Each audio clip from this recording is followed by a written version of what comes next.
Chapter पूछा जाता है कि कहाँ पे है। तो ये कुछ जो है सुश्रुत का जो इम्पोर्टेंट है वो बताया गया। मतलब एक तरफ से समझो सुश्रुत का ये वैशिष्ट हो गया, ठीक है, कि सुश्रुत संहिता के बारे में तो इतनी चीजें आप लोग ध्यान रखना इसको। ठीक, यहां तक किसी को कुछ पूछना है तो पूछ लो, नहीं तो फिर हम लोग पहला चैप्टर स्टार्ट करेंगे। पहले नोट्स से पढ़ेंगे थोड़ा, और उसके बाद फिर बुक से पढ़ेंगे, ठीक है। नोट्स में तो यहाँ सब लिखा ही गया है। ठीक, किसी कुछ पूछना है?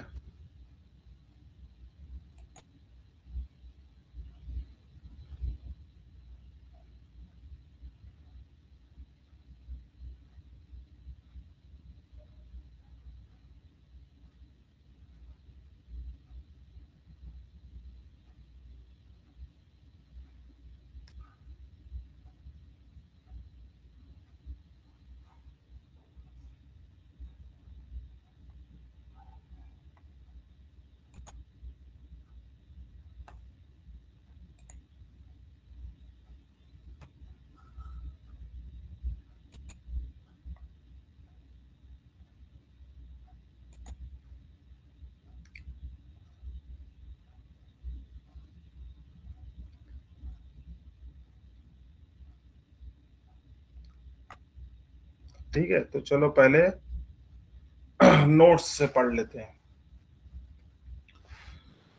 सबसे पहला क्वेश्चन तो यही हो जाता है कि सुश्रुत संहिता का सूत्र स्थान का पहले चैप्टर का नाम क्या है? वेदोत्पत्ति। ठीक है, तो सूत्र स्थान का पहला चैप्टर या सुश्रुत का पहला चैप्टर जो है वो वेदोत्पत्ति के नाम से।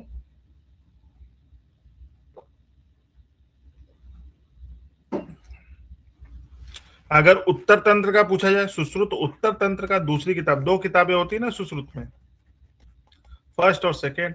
ठीक है, तो फर्स्ट में पहला चैप्टर कौन सा है? वेदोत्पत्ति, जो कि सूत्र स्थान में। उत्तर तंत्र का पहले चैप्टर का नाम क्या है? औपद्रविक अध्याय। ठीक है, आगे आ जाओगे तो धन्वंतरी के सात धन्वंतरी के शिष्य बताए गए हैं। औपधेनव, वैतरण, औरभ, पौष्कलावत, करवीर, गोपुरक्षित और सुश्रुत। ठीक, जब आप लोग श्लोक पढ़ोगे तो वहां पे एक शब्द आता है प्रभीतय। प्रभीतय का मतलब होता है इत्यादि। और इसी पे फिर इन्होंने टीका की है, जो उनके टीकाकारों ने बोला। डल्लर ने बोला, डल्लर कौन थे? टीकाकार थे। उन्होंने इस शब्द का मतलब निकाला कि इत्यादि का मतलब यहाँ पे पांच शिष्य और हैं। और ये शिष्य कौन है? भोज, नीमी, कांकायन, गार्गा और गाला। भोज ने नीमी काका को गाली दी, ठीक है, ऐसे करके गार्गा और गाली दी। ठीक है, भोज ने नीमी काका को गाली दी। तो ये पांचों के नाम याद हो जाते हैं। इसमें एक क्वेश्चन पूछा था, जो भोज थे वो शल्य शास्त्री थे, और बाकी जो चार लोग थे वो सालाक्य वाले थे। इसको ध्यान रखना। ठीक है, ये जो भोज हैं वो शल्य वाले हैं, बाकी ये जो चार हैं सालाक्य वाले हैं। नेक्स्ट आ जाओ। अष्टांग का निर्माण, जो आठ डिपार्टमेंट है उसका निर्माण ब्रह्म जी के, ब्रह्मदेव, ठीक है, जो ब्रह्मा जी थे उनके द्वारा हुआ, ऐसा सुश्रुत का मत है। जबकि अग्निवेश के द्वारा बताया अष्टांग संग्रह ने। ठीक है, अष्टांग का निर्माण जो होता है ब्रह्मा जी ने किया है, ये किसने माना? सुश्रुत ने। और आठ आठ डिपार्टमेंट कौन कौन से बताया? तो इसके लिए कोड याद कर लो। शशांक, भूत को मार, भूत को मार, अगध रस बाजी बन गया, अगध रस बाजी बन गया। समझ में आया? शशांक भूत को मार, अगध रस बाजी बन गया। शशांक से क्या हो जाएगा? स से शल्य, सा से सालाक्य, क से काय, ये शशांक हो गया। ठीक, भूत कुमार, भूत विद्या, कोमार से कौमार भृत, अगध से अगध तन, रस से रसायन, और बाजी से बाजीकरण तंत्र। तो ये आठ जो डिपार्टमेंट है अष्टांग के, ये हमें पता चलते हैं। याद कर लो, शशांक, भूत, कोमार, अगध, रस, बाजी बन गया। अब आठों की डिफिनीशन दी जा रही है। अब जो सुश्रुत संहिता है तो वो क्या है? शल्य प्रधान है, तो इसलिए इन्होंने शल्य को पहले नंबर पर रखा और बोला कि शल्य तंत्र में होता क्या है। तो इन्होंने बोला शल्यम नाम विविध तृण काष्ठ पाषाण, विविध प्रकार के तृण काष्ठ पाषाण इनको, और लो ये सब लिखा गया और भी श्लोक है। शल्य उदरणात्, यंत्र शस्त्र छार अग्नि को लगाने की विधि और वर्ण निश्चयार्थ, ये सारी चीजें की जाती हैं किसमें? शल्य तंत्र में। ठीक है, शल्य तंत्र में हम लोग क्या क्या सीखते हैं कि विविध प्रकार के तृण काष्ठ इत्यादि को, शल्य को निकालने का काम, यंत्र शस्त्र छार अग्नि का प्रयोग करना और व्रण के विनिश्चय का सारा ज्ञान जहां पे होता है, ये तीन चीजें तुम्हें याद रखनी है। शल्य उद्धरण, यंत्र शस्त्र आदि का प्राणिधान और व्रण विनिश्चय जहां पे हम लोग सीखते हैं उसे शल्य तंत्र बोलते हैं। ठीक है, डल्लन ने छोड़ो, डल्लन जो बाधा उत्पन्न करे उसे शल्य बोलते हैं। नेक्स्ट आ जाओ, शालाक्य में क्या है? शालाक्य की डिफिनेशन उन्होंने बताया कि ऊर्ध्व जत्रुगत व्याधि नाम उपशमनार्थ और शलाका यंत्र का परिधान जहां पे सीखते हैं उसे हम लोग शालाक्य बोलते हैं। ऊर्ध्व जत्रु व्याधियों के उपशमन का सीखेंगे और शलाका चलाने को जहां सीखेंगे उसे शालाक्य बोलेंगे। ठीक है, नेक्स्ट आ जाओ, काय चिकित्सा सर्वांग आश्रित, सभी अंग पे जो आश्रित रोग है उनकी जो चिकित्सा सीखते हैं, जैसे ज्वर है, रक्तपित्त है, शोष है, उन्माद है, पश्चात, इन सबके उपशमन की चिकित्सा हम लोग कहाँ पे सीखते हैं? कौमार में, अरे काय में। आगे देखो, भूत विद्या, ये पूछा जाता है, ग्रह से दुष्ट, ठीक है, इनके शांति के उपाय को जहां पे हम लोग ग्रह उपशमनार्थ जो चिकित्सा सीखते हैं वो भूत विद्या में सीखते हैं। ठीक है, ये पूछा गया। नेक्स्ट आ जाओ, कौमार वृत्त में देखो, आ जाओ, ग्रह यहाँ पे भी है। देखो इन्होंने बोला कि कौमार वृत्त में व्याधि के उपशमन, कुमार भरण धात्री क्षीर दोष संशोधन, दुष्ट स्तन और ग्रह समुक्त व्याधियों की जहां पे चिकित्सा की जाती है, मतलब इसमें भी ग्रह ऐड है, इसी से पकड़ना है। ये कौमार वृत्त की व्याधियों के उपशमन को सीखेंगे, कुमार का भरण धात्री क्षीर के शोधन, मतलब कुमार को क्या खिलाना है, क्या कैसे करना है, वो सारी चीजें, और धात्री के क्षीर दोष में अगर कुछ है तो उसके संशोधन और दूषित स्तन को सही करने की सीखते हैं, और ग्रहों से जो कोई भी अगर दिक्कत है बच्चे को तो उसके लिए भी हम लोग कौमार वृत्त को पढ़ते हैं। अगत तंत्र जानते ही हो, जहां पे हम लोग सर्प कीट लूटा इत्यादि के बारे में सीखेंगे। चरक ने इसी का नाम विषगर वैरोधिक बोला है। ठीक है, अगत तंत्र न बोल के उन्होंने विषगर वैरोधिक बोला है, ये भी क्वेश्चन पूछा जाता है। अष्टांग संग्रह और अष्टांग इन्होंने दृष्टा चिकित्सा बोला है, और कौटिल्य अर्थशास्त्र में अगत तंत्र को जांगुली बोला गया है। ठीक है, रसायन तंत्र किसको बोलते हैं? कुछ नहीं है इसमें, वय स्थापन के लिए, आयुर्मेधा बल इत्यादि के जो जो होता है उसके लिए किया जाता है। अब आ जाओ बाजीकरण में। बाजीकरण में देखो यहाँ पे 4 उपाय, ये चारों बड़े इंपॉर्टेंट हैं। ठीक है, बाजीकरण में हम लोग क्या करते हैं? ये 4 काम करते हैं, इसको लिख लो, वेरी इंपॉर्टेंट। इनके देखो, अल्प शुक्र है तो आप्यायन करेंगे, जो टर्म लिखा गया यही याद करना है तुम्हें। दुष्ट शुक्र है तो उसका प्रसादन करते हैं, क्षीण शुक्र है तो उपचय कराते हैं, और विशुष्क है शुक्र तो उसका जनन कराते हैं। ठीक है, तो इसके लिए हम लोग एक कोड याद करते हैं, अल्पा आपा, अल्पा आपा, ठीक है, प्रदुष्ट, उच्छी विजन, उच्छी और विजन। ठीक है, ये कोड है और याद कर लो। अल्पा आपा मतलब अल्प शुक्र है तो आप्यायन, प्रदुष्ट मतलब प्र से प्रसादन कराते हैं दुष्ट शुक्र में, उ से उपचय कराते हैं क्षीण दुष्ट शुक्र में, वी से विशुष्क में क्या कराते हैं? जनन कराते हैं। ठीक है, अल्पा आपा प्रदुष्ट उच्छीण विजन, ऐसे याद कर लो, अल्पा आपा प्रदुष्ट उच्छीण विजन। तो ये याद होना जरूरी है, ये मिलाने के लिए भी दे सकता है और ऐसे भी तुमसे पूछा गया है, पुराने पेपरों में देखोगे तो पूछा जाता है, इसलिए इंपॉर्टेंट है, इसको ध्यान रखना। ठीक है, अल्पा आपा प्रदुष्ट, देखो यहां से पढ़ लो ना, अल्प आपा प्रदुष्ट ऊची विजन, विजन, एक दूसरे को मिलाना है। जो एक एक शब्द देखो हमको याद रहे ना रहे, क्वेश्चन के सामने ही आंसर रहता है। ठीक है, बस हमें खोजना है, एक शब्द भी अगर हमको याद है तो हम खोज निकालेंगे। ठीक, यहाँ लिखना तो है नहीं तुम्हें। ठीक है,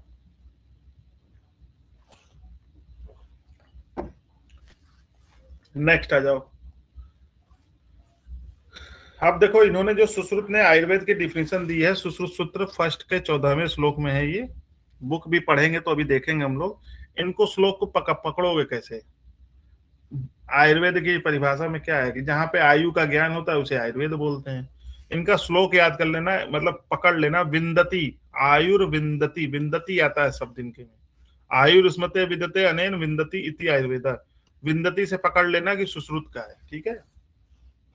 अभी बुक पढ़ोगे तो उसमें चरक का भी दिया गया है, अष्टांग का भी दिया गया है, तब तुम वहां से डिफरेंशिएट कर पाओगे। यहाँ पे केवल सुश्रुत का है, तो याद रखो विन्दति से पकड़ लेना कि विन्दति वाला है तो आयुर्वेद की परिभाषा दी, ठीक है।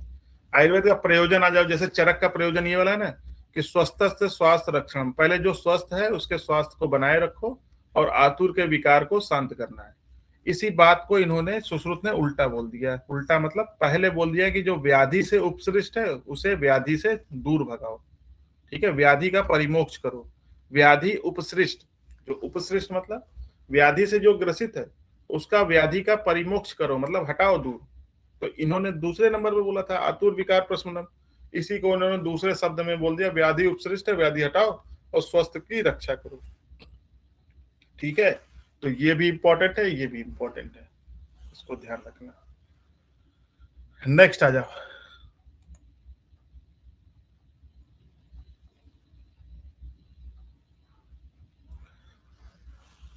थोड़ा सा कोचिंग का प्रचार कर देता हूँ। प्रचार ये है कि आपके अगर कोई इष्ट मित्र हैं, अगर वो कोचिंग करना चाह रहे हैं तो उनको भी ट्रायल के लिए आप आमंत्रित कर सकते हैं।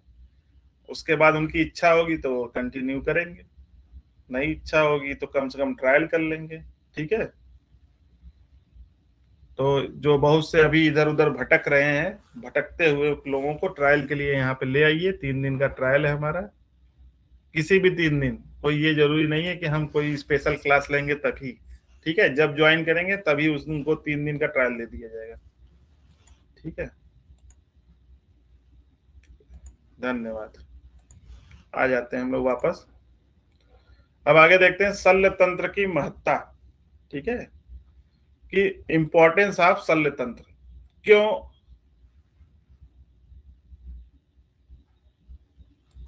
ठीक है।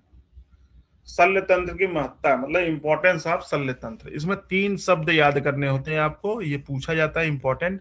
आशु क्रिया करणात्, आशु का मतलब तुरंत, सर्जरी क्या है, तुरंत ही अगर कोई बहुत भयानक बीमारी है तुरंत सर्जरी करो, सही हो जाता है, ठीक है। आशु क्रिया करणात्, यंत्र शस्त्र अग्नि प्रणिधनात्, यंत्र शस्त्र शस्त्र, ये शास्त्र नहीं है, शस्त्र अग्नि का प्रयोग करना होता है और सभी तंत्रों में सामान्य है। ये 3 टर्म याद करना है तुम्हें, ठीक है।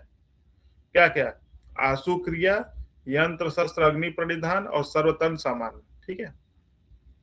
आगे देखो, सुश्रुत ने शल्य तंत्र को शाश्वत बोला है, पुण्यदायक बोला है, स्वर्ग भी प्रदान करता है, यश भी देने वाला है और आयुष भी देने वाला है।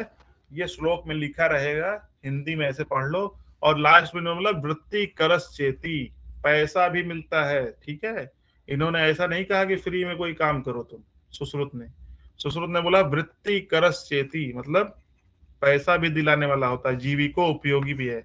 लेकिन चरक ने बोला है कि पैसा लेना मना किया है, बोला पैसा लोगे तो नरक में जाओगे, ऐसा बोला। इन्होंने बोला कांचन राशि पासु उपासते, इन्होंने बोला कि सोने को छोड़ के तुम बालू पकड़ने के चक्कर में हो। ये किसने बोला है, ये श्लोक बोला है कांचन राशि वाले, चरक में पढ़ोगे तुम लोग। इन्होंने बोला कि अगर किसी से पैसा ले रहे हो इसका मतलब तुम सोना छोड़कर अब बालू पकड़ने के चक्कर में हो, ठीक है। ये चरक का मत था। सुश्रुत ने बोला कि ये भाई जीविको उपयोगी है, तो ये पूछा जाता है व्यक्ति करस खेती, ठीक है। आयुर्वेद अवतरण तुमको बताया ही था कैसे याद करना है, चरक हो चाहे सुश्रुत हो चाहे अष्टांग हृदय हो, बड़ाई याद कर लेना है, BDAI। ब्रह्मा जी ने दिया दक्ष को, बी ने दिया डी को, डी ने दिया ए को, ए ने दिया आई को, और आई ने दे दिया धनवंतरी को, और धनवंतरी ने दे दिया अपने 7 चेलों को। और इसमें एक होनहार चेला निकले सुश्रुत, और उन्होंने लिख दी अपना सुश्रुत संहिता जिसको हम लोग पढ़ रहे हैं, ठीक है। तो ये हो गया ब्रह्मा दक्ष अश्वनी और इंद्र, ठीक है। तो इसको ध्यान रखना आप लोग। अब देखो जो अभी आया था ना,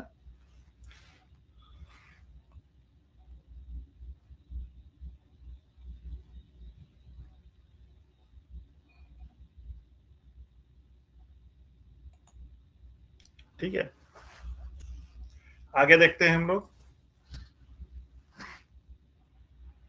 1 मिनट है।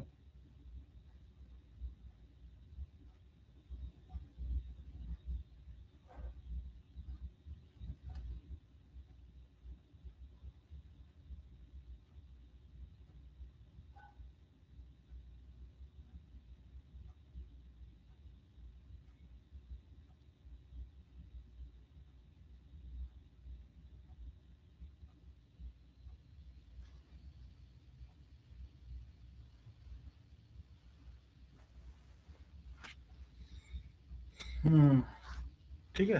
तो यहाँ पे देखो धन्वंतरी आदिदेव, अभी आदिदेव नाम आ गया ना, धन्वंतरी आदिदेव जरा रुजा मृत्यु हरो अमरानाथ। जरा रुजा और मृत्यु को हर लेने वाला और अमर कौन है? ये धन्वंतरी जी के लिए बोला गया। ठीक है।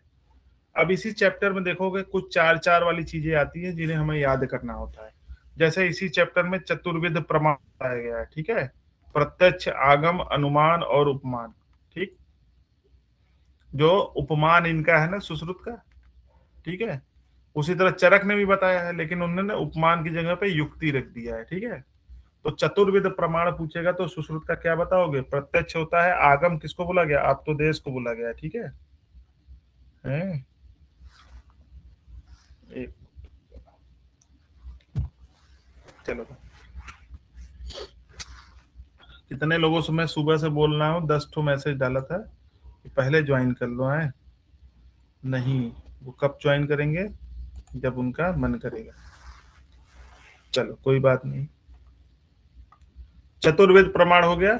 बीज चतुष्टय किसको बोला गया? बीज मतलब क्या होता है? उससे पूरा पेड़ उत्पन्न होता है। उसी तरह पूरा संसार का जो बीज इन्होंने बताया कि पुरुष, व्याधि, औषध और क्रियाकाल। पूछा गया, अगर पूछा जाए बीज चतुष्टय का मतलब पुरुष, व्याधि, औषध और क्रियाकाल। चतुर्विध निग्रह हेतु किसको बोला गया है? ये भी पूछा जाता है। 4 प्रकार के निग्रह हेतु संशोधन, संशमन, आहार और आचार को बोला गया है। चतुर्विध व्याधि किसको बोला गया है? आगंतुक, शारीरिक, मानसिक और स्वाभाविक व्याधि बोली गई है। इसको डिटेल में अभी बुक में पढ़ेंगे। चतुर्विध वर्ग अगर पूछा जाए, चरक ने किसको बोला? स्थावर, जांगम। ठीक है। ये क्या भौतिक और कालकृत। भौतिक नहीं होगा जी, स्थावर, जांगम, क्या बोलते हैं उसको? भौतिक। भौतिक तो कभी नहीं पढ़ा।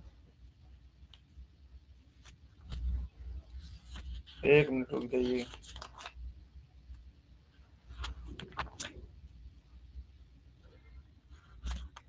देखो,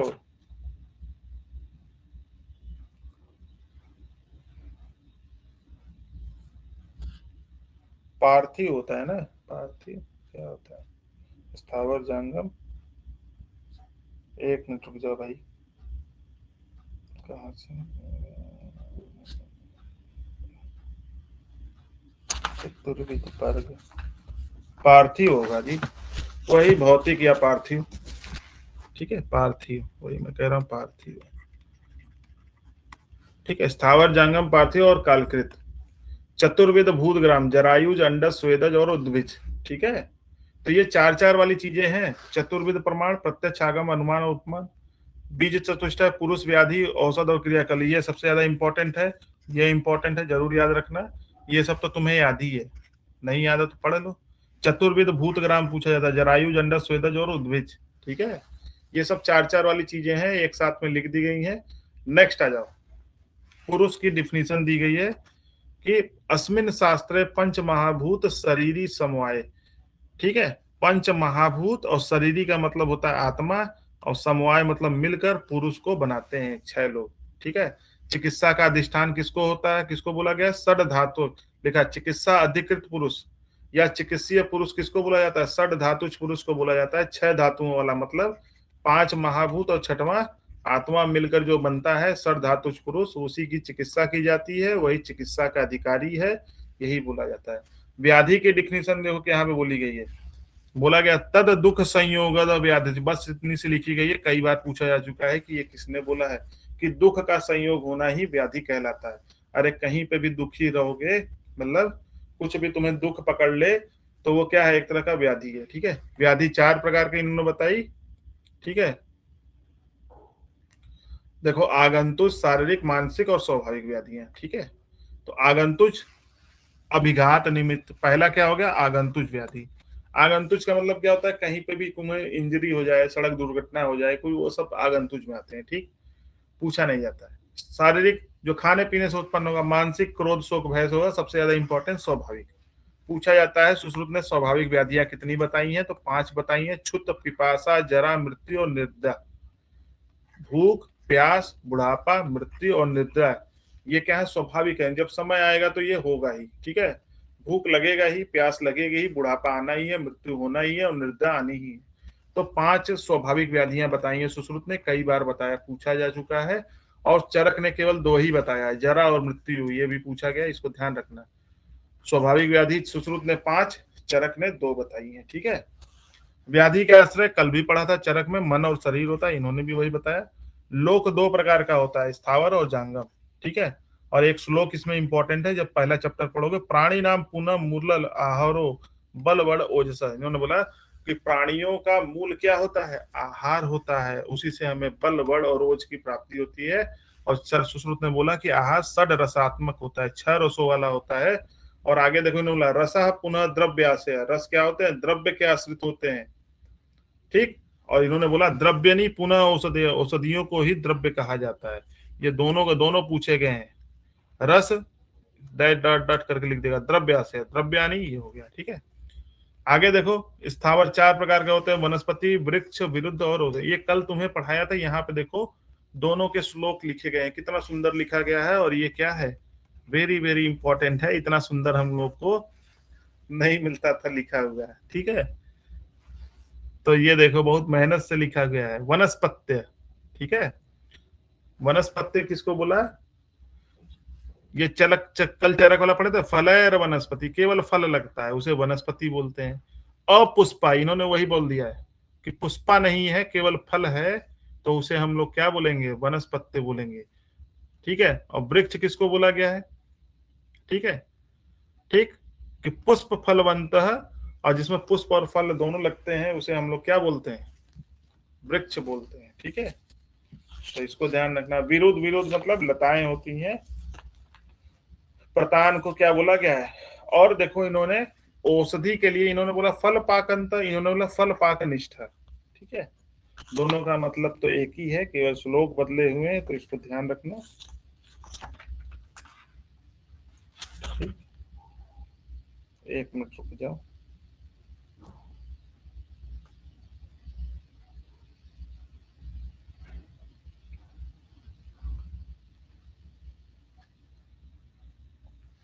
ठीक है। तो इसको ध्यान रखना, ये जो वृक्ष लिखा गया है इसको वानस्पत्य बोला है, किसने, वानस्पत्य किसने बोला है, चरक ने बोला। ये चारों के चारों श्लोक बड़े इंपॉर्टेंट है। हिंदी में बात की जाए तो ये वनस्पति या वनस्पति किसको बोलते हैं, वानस्पति किसको बोलते हैं, जिसमें फूल नहीं होते, केवल फल होते हैं। दोनों के श्लोक देखो, अपुष्पा फलवंत या फलेर वनंत, केवल फल होता है।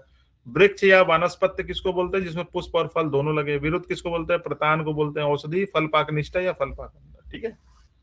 आगे आ जाओ।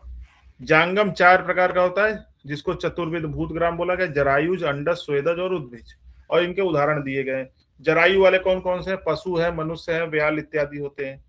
अंडज, अंडे वाले खग, सर्प, ये सारी चीजें होती हैं। स्वेदज, कृमि, कीट, पक, पिपलिका इत्यादि को स्वेदज के अंदर कर रखा गया। ये उद्भिज वाला पूछा गया है। इंद्र, गोप, मंडूक प्रभृति को उद्भिज में रखा गया है, जो फोड़ के निकलते हैं जमीन को। ठीक है। नेक्स्ट आ जाओ। ये देखो यहाँ पे मानस रोगों की चिकित्सा, कल चरक का बताया था। ज्ञान, विज्ञान, धैर्य, स्मृति, समाधि भी ये इंपॉर्टेंट है कि मानसिक रोगों की चिकित्सा का श्लोक है। चरक ने 2 बताया था, मानसम प्रतिभेषजम त्रिवर्ग से अन्वेक्षणम, ऐसे करके श्लोक दिया गया, चरक सूत्र 11 में और एक चरक सूत्र 1 में। ये दोनों ही क्या है, मानसिक रोगों की चिकित्सा का श्लोक है। और तीसरा मैंने कहा था धी, धैर्य, आत्मादि विज्ञानम, मनोदोष अदम परम, ये भी मानसिक दोषों की चिकित्सा का श्लोक है। इन तीनों को जरूर याद करना। अब ये देखो चौथा आ गया कि शब्द आदि इष्टो वर्ग सुखा, जैसा वो सुनना चाहता है वैसा ही सब कुछ उसको देकर सुखी करना क्या है, मानसिक रोगों की चिकित्सा है। तो ये भी पूछा गया है। ठीक है। इसको ध्यान रखना। नेक्स्ट आ जाओ। नोट लिखा गया है, प्रथम देव भिषक रुद्र को बोला गया है। देवा नाम भुसजो अश्वनी कुमार को लिखा गया है। वाग्भट ने बोला, अच्छा ये तो इसमें आ गया, वाग्भट ने बोला 6 माह तक शिष्य की परीक्षा करनी चाहिए। ठीक है। तो ये हो गया हम लोगों का पूरा जो कि सार है चैप्टर 1 का।